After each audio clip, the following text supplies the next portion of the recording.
passerei un attimo la parola ancora, poi a tutti gli altri, a Giorgio Toselli, che è presidente di No Shield Abuse, tra l'altro papà di due sopravvissuti, e sono quelli di cui parlava prima la dottoressa Monica Sansoni, del caso di Tivoli. E con lui, aiuto che mi sono perso, c'è il vicepresidente Maurizio Gualerni, pardon. Prego Giorgio, buongiorno. Francesco, buongiorno, intanto grazie dell'invito. Vi presento anche il nostro legale che è Michele De Stefano. Buongiorno a tutti. Buongiorno.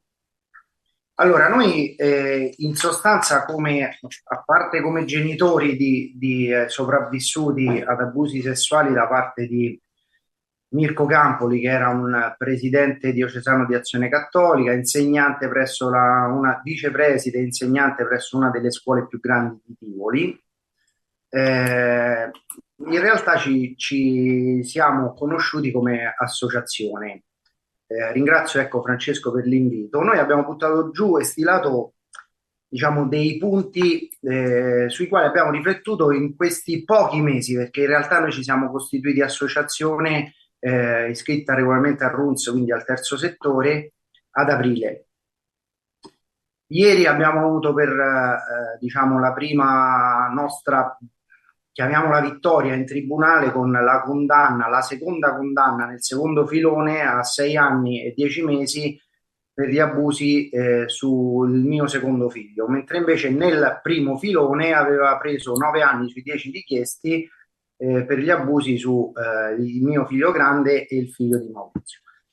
Diciamo che le criticità che abbiamo notato in questo periodo sono state innanzitutto quelle riferite al certificato antipedofilia e riferendomi a questo tema, anche confrontandomi con Francesco, abbiamo notato che c'è un buco normativo ovviamente sull'esclusione dell'associazionismo.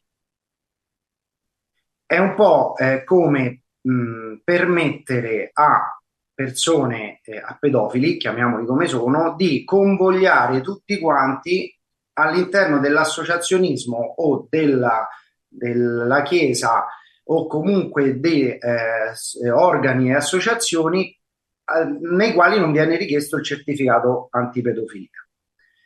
L'altro problema fondamentale collegato a questo è che l'iscrizione del casellario giudiziario avviene solamente a condanna effettiva. Sappiamo tutti i processi psicologici che si innescano all'interno delle vittime di abusi sessuali, che portano anche spesso, anche dopo 20 anni, a fare le denunce. Pertanto, sopravvenuta prescrizione e quant'altro, e quindi non c'è la condanna effettiva. Noi abbiamo fatto ieri proprio un casellario giudiziario di una persona condannata in primo grado a 9 anni e in un processo, e un altro processo a 6 anni e 10 mesi, dove risulta, si vede bene, iscrizione al casellario giudiziario nulla. Cioè questa persona oggi potrebbe andare chiedendo un permesso, stai domiciliari, chiedendo un permesso per andare a fare qualcosa in un'associazione di volontariato e continuare a fare il pedofilo. Servizio civile. Questo è datato 11 settembre 2024. Si legge, Francesco? Sì, sì, no, però non è importante, nel senso, Ok. è triste, va bene così, ecco, la prende per buona, non ci mancherebbe. Ma qual è? Sarebbe No, fai opportuno. notare un altro passaggio mancante, no? La comunicazione, poi allora a questo punto. No, io penso che pensiamo che sia fondamentale un'iscrizione nel casellario giudiziario ad avvenuta segnalazione. Cioè io segnalo possibili.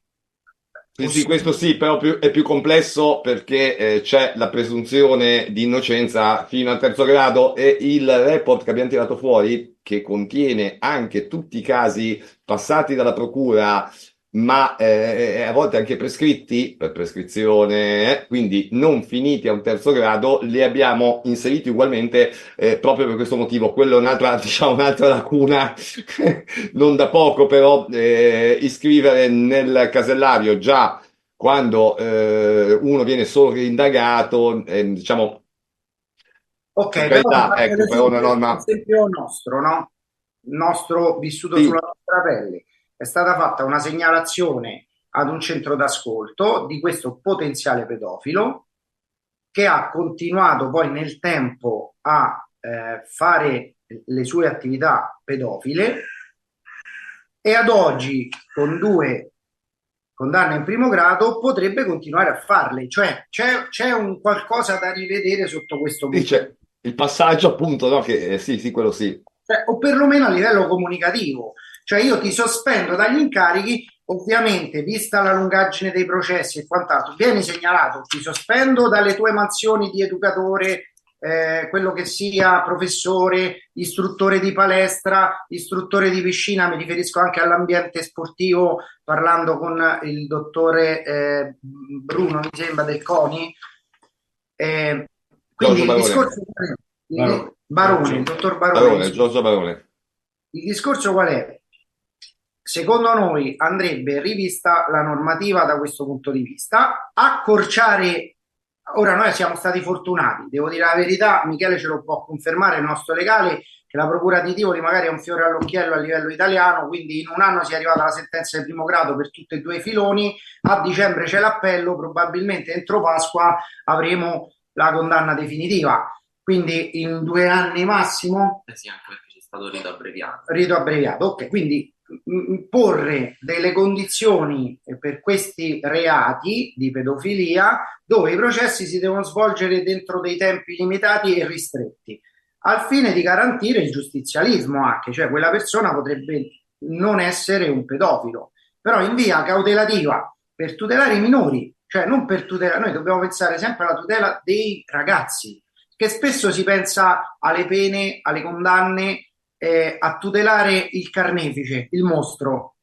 Ecco, come dicevi te, Francesco, potrebbe essere innocente, ok, e se fosse invece colpevole e 5 anni Però, continua no, a no, fare. va bene, era forse un problema mio di terminologia, no? La sospensione preventiva, questa può andare bene, ecco, è una cosa Quello è. ecco.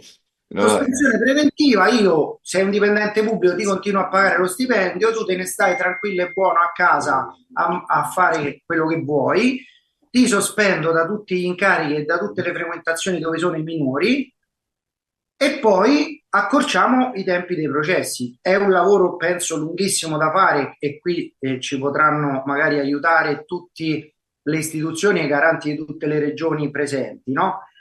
È ovvio che fare un discorso oggi di questo genere aiuta sicuramente a sensibilizzare noi come associazioni, voi come istituzioni nel fare fronte comune per affrontare questa tematica che secondo me è importante. grazie Giorgio. Prego, Io, avvocato, vuol parlare? Prego. sì, sì, sì, ci Solo devo. abbiate pazienza strettissimi perché ci sono quelle due o tre Velocissimo. persone che devono parlare.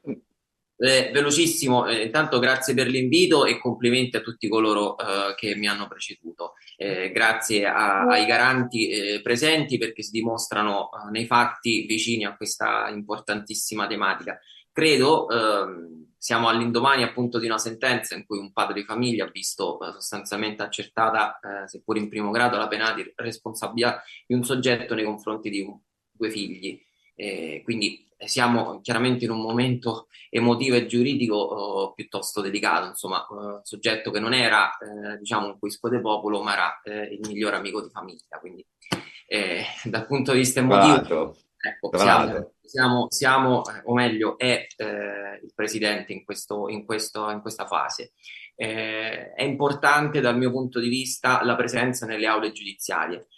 Sia da parte dei garanti, sia da parte di questa Onlus, la chiamo ancora con la vecchia terminologia, che è stata costituita appunto dai familiari, sia da parte della rete d'abuso. Cioè, ieri abbiamo avuto questa sentenza a Tivoli dove la partecipazione di questi soggetti, quindi garante, no child abuse, rete l'abuso, è stata in qualche modo anche legittimata ed avvalorata dalla sentenza che diciamo le ha riconosciute. la presenza di questi soggetti, di questi enti a fianco, diciamo, delle vittime, posso dire per esperienza diretta che ha assoluta importanza, assoluto valore. Quindi l'auspicio è continuare a fare rete, così come abbiamo fatto in questa avventura processuale ieri conclusasi, per non far sentire le vittime sole. Perché il problema di questi reati, purtroppo, è che le vittime spesso si sentono sole e non credute. Io dico sempre, se ci viene rubato il portafoglio in metropolitana, se ci viene rubato la macchina, noi il giorno dopo, se non un'ora dopo, stiamo al commissariato. In questi casi passano anni, anni, anni, e quindi la presenza nelle aule giudiziarie, così come nelle scuole, così come nelle piazze di queste entità, è importante da un punto di vista culturale e di sostegno morale a queste persone che hanno subito delle atrocità. Grazie a tutti. Un'ultima cosa, Francesco, perdonami Prego. 2 secondi. Volevo sottoporre un'altra attenzione, se fosse possibile creare una sorta di rete dove riusciamo ad attingere per sapere quali sono i procedimenti penali in corso riferiti a questi pedofili. Perché? Perché noi andiamo praticamente alla ricerca ma non solamente per far, come dire, valere le nostre ragioni in sede giudiziaria, ma anche per sostenere le vittime che spesso hanno paura, vergogna di denunciare, o i genitori che si vergognano e non denunciano. Spesso questi pedofili vengono, ecco, per esempio per quanto riguarda Monica Sansoni, ci potrebbe confermare, ci sono diversi soggetti in custodia cautelare per reati di pedopornografia, per indagini partite dalla polizia postale, ma non riusciamo a capire quando ci sono le udienze preliminari, i procedimenti, anche per andare a rintracciare possibili vittime. Questo è il problema reale che affrontiamo oggi. Non abbiamo una possibilità di accedere a determinate informazioni, questo è il discorso. Beh, non riusciamo neanche a accedere ai dati, quindi, ripeto, abbiamo dovuto fare un report usando le carte della Chiesa perché le altre, cioè i ministeri non ne danno, quindi diciamo che il problema è abbastanza grave. Purtroppo non so come si risolverà anche appunto la proposta che tu hai fatto. Passare la parola. Una creazione di una banca dati dove poi come associazione ovviamente È prevista dal 2007, è stata prevista dal Consiglio dei Ministri, governo D'Alema, Prodi se non ricordo male, 2007-2002 c'era la previsione. Federico Tulli sicuramente poi ti sa dire molto di più perché era stato dietro alla situazione, la banca dati poi non è mai stata di fatto realizzata.